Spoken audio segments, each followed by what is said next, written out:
오늘 우리가 읽는 말씀 출애굽기 22장의 내용, 우리가 쭉 출애굽기 20장부터 쭉 이어지는 말씀입니다. 하나님이 자기 백성들과 시내산에서 언약을 체결하시면서 그 백성들에게 주시는 언약의 법전, 이렇게 볼 수 있는 내용들입니다. 그래서 그 내용 가운데는 변치 않는 도덕법으로 주시는 말씀이 있는데, 이제 그 내용은 십계명에 가장 잘 요약이 되어 있다, 이런 말씀을 우리가 함께 나누었고, 시민법이 있습니다. 하나님의 백성들 상호 간에 어떻게 서로에게 주신 그 법들을 지켜 사느냐, 이에 대한 규정을 주신 말씀이 시민법에 해당이 되고, 또 하나님 앞에 제사를 드리거나 하는 이런 법들, 정결이나 부정에 관계된 이런 법들은 다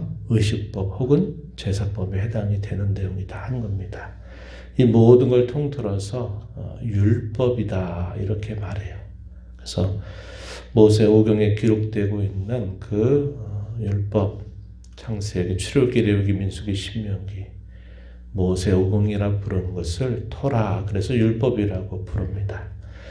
그 내용들 우리가 살펴가고 있는데, 이 시민법들이 갖는 성격은 하나님께서 주신 그 십계명을 그 시대의 상황 속에, 그 특별한 상황 속에 하나님이 적용하도록 주시는 규례들이다, 이렇게 보시면 좋을 것입니다. 그래서 오늘 우리가 읽은 이 말씀의 내용들도 보면 십계명 가운데 어떠한 계명들이 바탕이 돼서 그 계명이 당시 이스라엘 백성들에게 구체적으로 어떻게 적용이 되고 있는가 하는 것을 우리가 살펴볼 수 있게 돼요.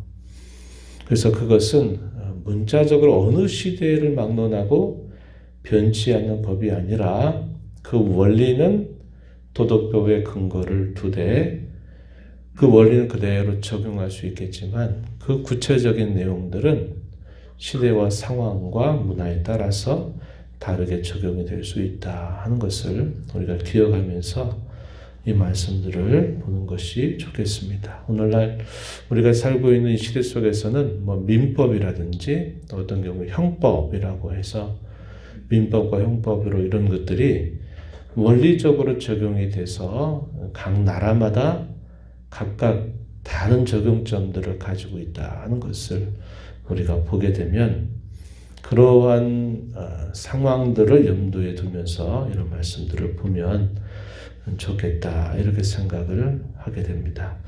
22장 1절부터 15절까지는 21장의 후반부에 계속 주어졌던 이 배상에 관계된 법들을 쭉 설명해 주시고요.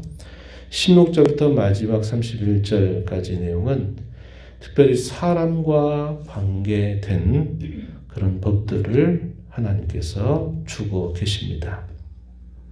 이런 계명들 가운데 폭넓게 적용이 되는 것은 이 배상과 관계에서는 우리가 10계명 가운데 제8계명 도둑질하지 말라라는 것, 그리고 제10번째 주어졌던 계명, 남의 것을 탐하지 말아라, 자기 소유로 삼지 말아라, 다른 사람의 소유를 보존하고 그것을 존중히 여겨라 하는 이 계명에 대한 당시 상황에 따른 구체적인 적용들이 표현이 되고 있다 하는 것을 우리가 찾아볼 수 있고요.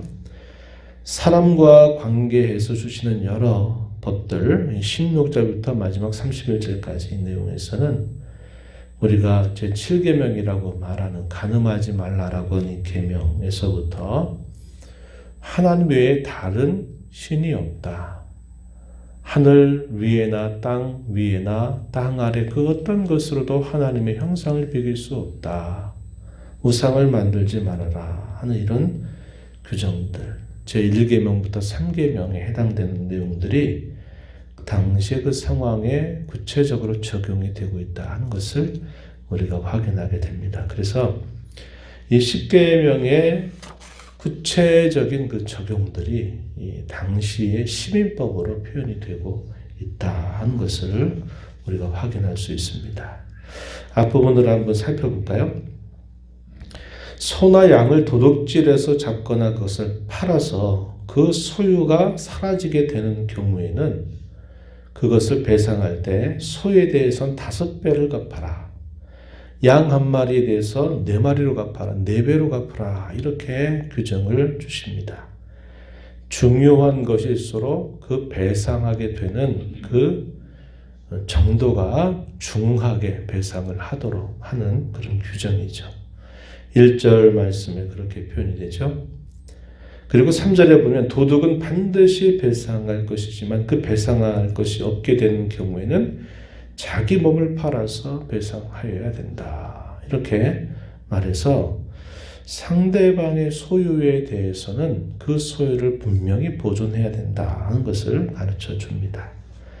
만약에 도둑질을 했는데 그 도둑질한 것이 사라지지 않고 그의 소유에 그대로 있으면 그것과 함께 갑절을 배상하라 이렇게 말합니다. 4절 말씀에 소유가 사라지지 않고 있는 경우에는 도둑질했을 때 2배를 갚아라 이러한 규정을 주고 있어요. 자기 짐승을 자기 밭에서 먹여야 되는데 다른 사람의 밭에서 자기 짐승을 먹이게 하게 될 경우에는 자기 밭에서 나는 가장 좋은 것을 가지고 배상하도록 해라. 얼마나 이게 구체적으로 당시 사람들의 생활 속에 적용이 돼야 될까를 잘 보여줍니다.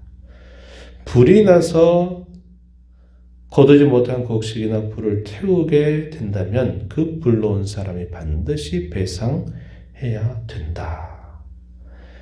또 이웃의 돈이나 물품을 맡았다가 도둑맞고 잡힌 경우에는 배상과 판결에 따라서 그것을 그 경중을 정할 것을 말하고요. 또 이웃의 가축이나 짐승을 맡았는데 죽거나 상하거나 그것이 끌려가게 되는 경우에 있어서도 역시 그러합니다.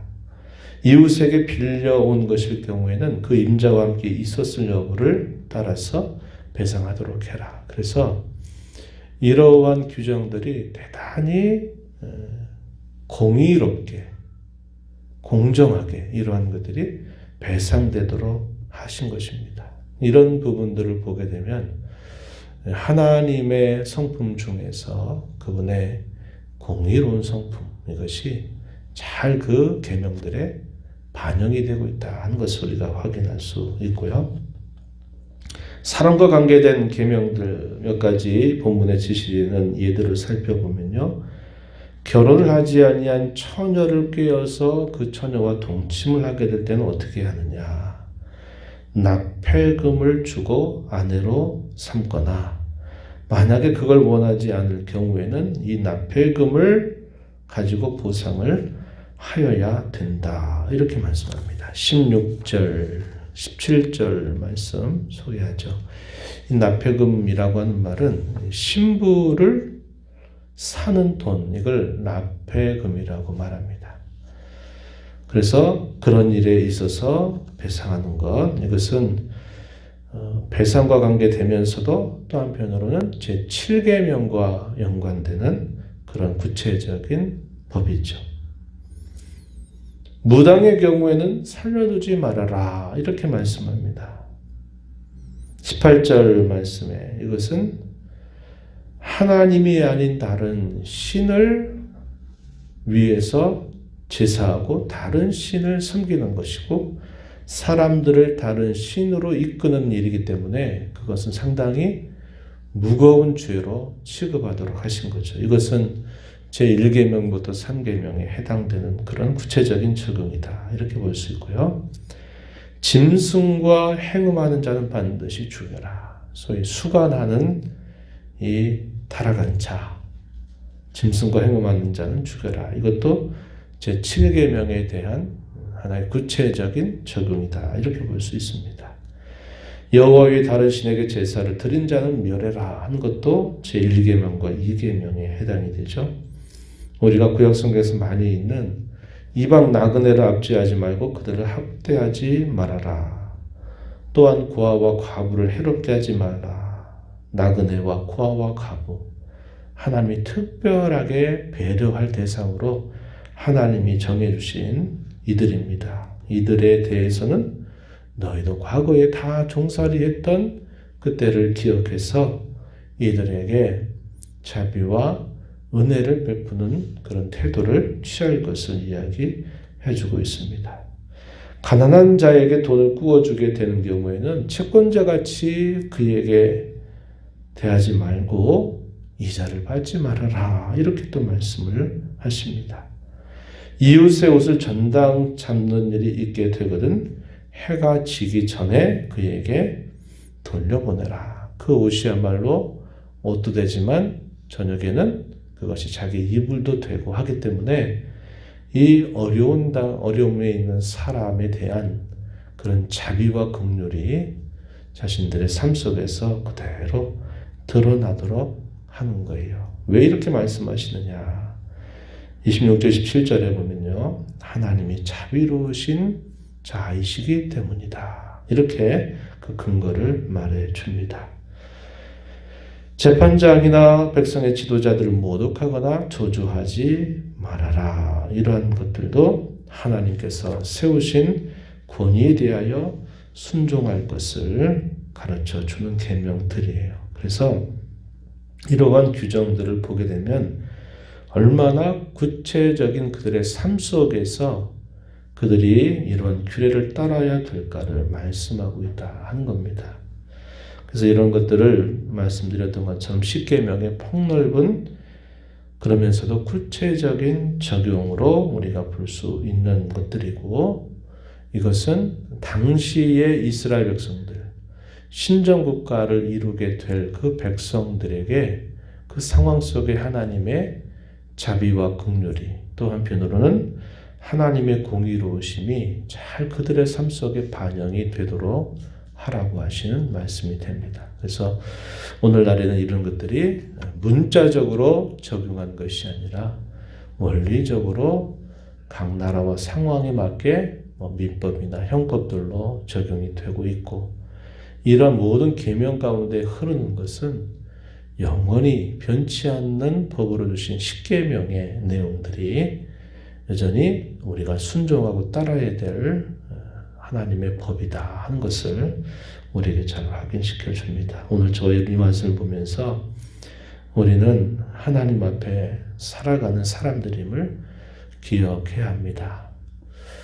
하나님 앞에 제사를 드리는 공적인 그런 시간, 예배하는 그런 공적인 시간뿐만 아니라 우리가 일상에서, 가정에서나 일터에서 사람과의 관계 속에서 살아가게 될 때에도 우리 구원받은 하나님의 사람들은 하나님 앞에서 이 모든 일들을 행하는 것으로 봐야 합니다. 우리보다 힘이 없는 사람이라든지 우리 이웃이든지 그 어느 누구이든지 간에 하나님 앞에서 그들에게 말하고 행하는 태도를 우리에게 가르쳐줘요. 이걸 뭐라고 말합니까? 이걸 거룩한 삶이라고 우리에게 가르쳐주고, 또 다르게는 이것이 곧 하나님의 성품을 드러내는 삶을 살아가는 것이다, 이렇게 말할 수 있는 것입니다. 오늘 우리가 읽은 말씀 가운데 31절 마지막 절에 이렇게 말씀하시죠. 너희는 내게 거룩한 사람이 되어라. 이게 중요한 원리가 되는 겁니다. 거룩해서 거룩한 사람이 되는 게 아니고, 거룩하지 아니했던 사람이 거룩하신 하나님으로 구별돼서 거룩한 자가 되었기에 거룩한 삶을 살아 하나님의 형상을 따라서 살아가는 삶을 살라고 우리에게 가르쳐 줍니다. 이런 때에도 우리가 중요하게 생각해야 될 하나의 중요한 동기가 있어요. 그게 뭐냐면 내 의의를 드러내려고 하는 자세가 되면 이것들이 다 죄가 될 수 있다는 거예요.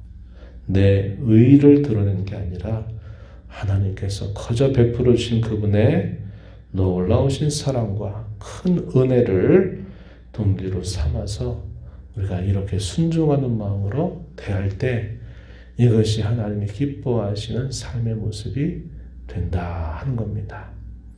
이 동기를 우리가 무시하게 되면 결국 자기의 자기 공로, 자기 상을 받는 일이 되고 그것이 결국은 하나님께 기쁨이 되지 못한다는 것을 우리는 알게 되죠. 이러한 말씀들을 따라서 구원받은 하나님의 자녀로 구별된 하나님을 구별된 자로 살아가기를 다짐하고 모든 사람들을 대할 때마다 하나님의 성품이 말과 행실 속에 잘 드러나서 하나님의 사랑을, 하나님의 공의로우심을 잘 드러내는 저와 여러분 되는 귀한 삶이 되기를 축복합니다. 하나님 아버지 감사합니다. 이 새벽 시간에도 저희들을 깨워주셔서 오늘도 주의 말씀을 함께 읽고 그 말씀의 교훈을 마음에 새기면서 또 하나님의 은혜를 구하면서 이 하루를 주 앞에서 시작하게 하신 것 감사드립니다.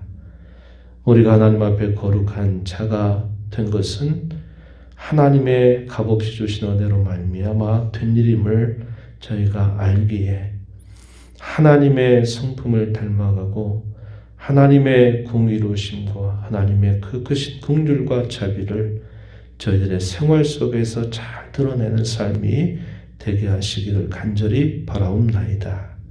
이웃 사랑의 마음을 갖고 또 오늘도 만나는 사람들에게 우리 주님의 사랑, 주님의 은혜 나누고 전하고 그들을 유익되게 하는 귀한 삶 살아가도록 인도해 주시기를 바라옵나이다.